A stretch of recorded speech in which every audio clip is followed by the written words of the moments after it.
Hello, this is S.K. Williams, and today I would like to talk to you about Star Wars. Or more specifically, Star Wars Episode 8 The Last Jedi. I'm making this recording on the 25th of November 2017, according to the Julian calendar. That means that I am making it on the 8th of December 2017, according to the Gregorian calendar, the one most people use.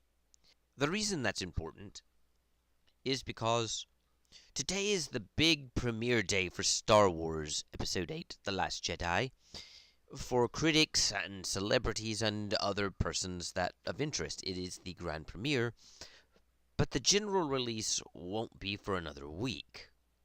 And of course, since videos take time to make, I'll probably be uploading this on the following Saturday, so by now, critics have seen the movie and are probably publishing their reviews, unless there's some sort of embargo. And fans are eagerly awaiting those reviews and, of course, the actual premiere of the movie. Everyone is hyped and excited, and people want to see Star Wars. Except I've realized something. I'm not that excited about going to see Episode 8, The Last Jedi. I'm not excited about Star Wars right now at all. Oh, don't get me wrong. I actually do want to see Episode 8. I want to know how the story continues. But I was actually more enthusiastic about going to see Thor Ragnarok. And this is before it came out and became a phenomenon than this. And I think it boils down to a combination of story, how Star Wars as a property has been handled by Disney, of course, and the business practices. I mean, Disney wants to take 65% of all the ticket sales now, maybe more. They want Star Wars to show in the Big D theater for 3 weeks. And of course, there's the Battlefront 2 debacle where you pay $60 for a game and then have to continue paying for it just to win the thing. I mean, let's face reality. These business practices are horrible. And while the business practices don't necessarily reflect the quality of the film, nor do they necessarily reflect on the individual filmmakers involved in making the film, they do put a bad taste in my mouth going in. And on top of that, I never really liked how Disney just completely abolished the old expanded universe. Don't get me wrong, I don't think the expanded universe was perfect, and I agree it had some really poor things in it. But you don't need to scrap the whole thing and start over. But that's okay, I at least understood that. But when I went to watch Star Wars Episode 7, The Force Awakens, it really was, in some ways, an end of my enthusiasm for Star Wars.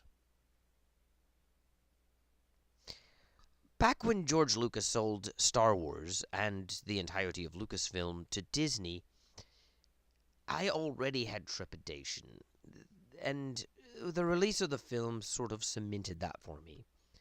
I'll do a longer video on that topic, as well as another topic related to this in the future, but for now I need to get this one out, so it's going to be a relatively shorter video, and I'm just going to give a summation. I was one of those people who early on criticized The Force Awakens. Don't get me wrong. I enjoyed the film. I thought it was good, but it didn't really captivate me like it did a lot of other people. And I was one of the early people who found it to be a rehash of Episode 4, thought Rey was overpowered in a Mary Sue, and all the usual complaints that people have talked to death about. I mean, you don't really need me to go back over them in detail. Others have already explained in beautiful in intrinsic detail all of the problems that I could bring up, and this video isn't really about those problems. I just need to bring them up to bring up context for my feelings of episode 8. I agreed with them. I agreed that Rey was a Mary Sue. I agreed that the story wasn't original. And I agreed that it was horrible that they just basically trashed the ending of Return of the Jedi. They completely invalidated what these people accomplished. And it really left a bad taste in my mouth. I really didn't like any of that. And it was a bit confusing with the First Order and where it came from. And this is before all the novels started explaining it. And it really just felt off, flat, lifeless. Sure, it was a fun ride, but it just didn't capture me in quite the same way. And since then, of course, Disney has put out more things, announced dozens of more films. Rogue One came out, and yes, I saw it, and yes, I saw it in theaters. It didn't interest me in the same way.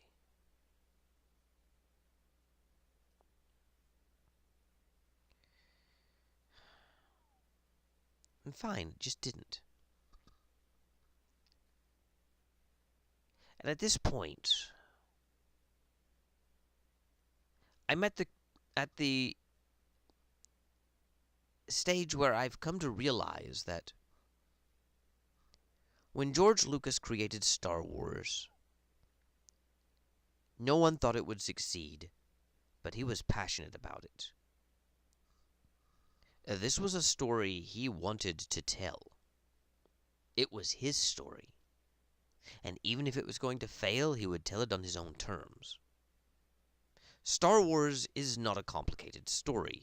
It is not a flawless story. But it was still George Lucas's story, and something he wanted to tell. And when the prequels came out, whether you love them or hate them, they were still George Lucas trying to complete his story.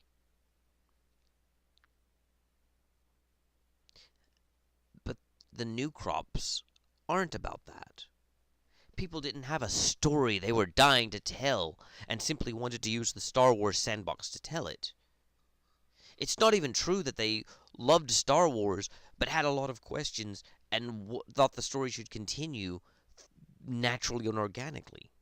Rather, Disney bought Star Wars and needs to make Star Wars stories in order to continue Star Wars as a brand. The stories are not the core driving the franchise anymore.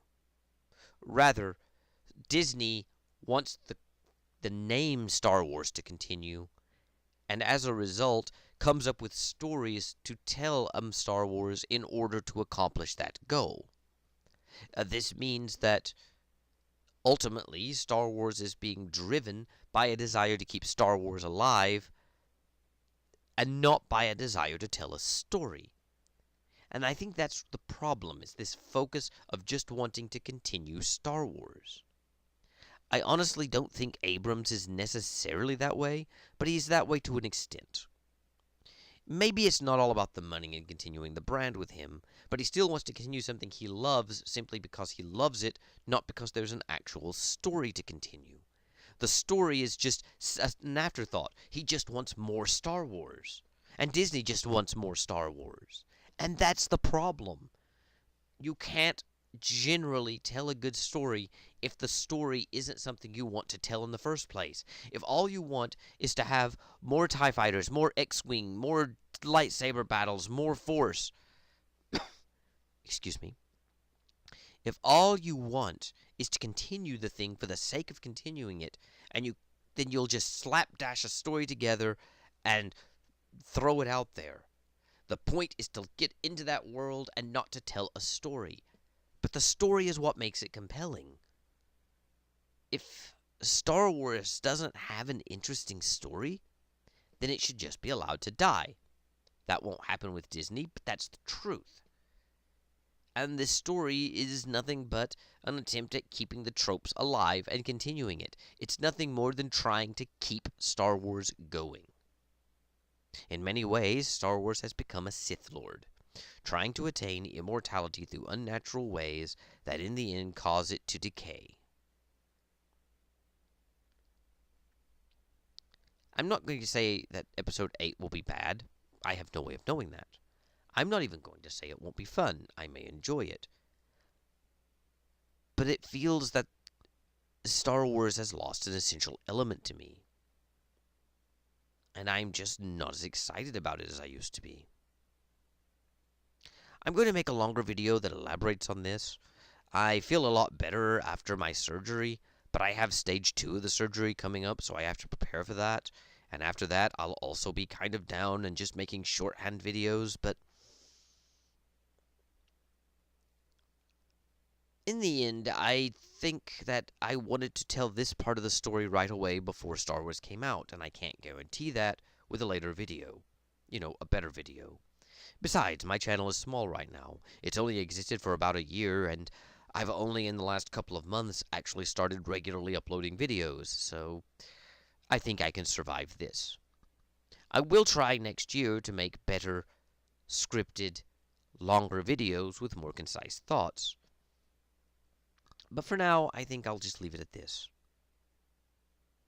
May the Force be with you, and thank you, God bless, and goodbye.